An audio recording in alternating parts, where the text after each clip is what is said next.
ಸೋಮಶೇಖರ್ ಅವರ ತಂದೆಯ 2ನೇ ವರ್ಷದ ಪುಣ್ಯ ಸ್ಮರಣೆ ಇದೆ. ಅವರ ಆತ್ಮಕ್ಕೆ ಶಾಂತಿ ಸಿಗಲಿ ಅಂತ ಕೇಳ್ತಾ 1 ನಿಮಿಷಗಳ ಕಾಲ ನಾವು ಮೌನಾಚರಣೆಯನ್ನು ಆರಂಭಿಸೋಣ.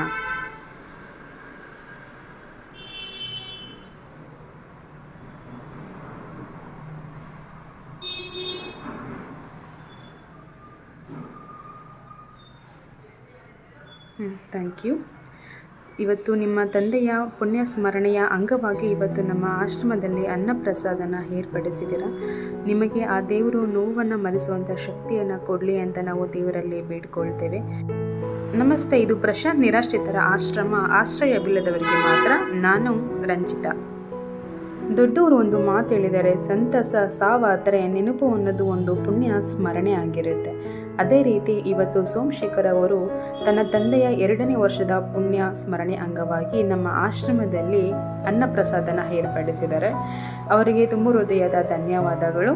ಹಾಗೆಯೇ ಆ ದೇವರು ನಿಮಗೆ ನೋವನ್ನು ಮರೆಸುವಂಥ ಶಕ್ತಿನ ಕೊಡಲಿ.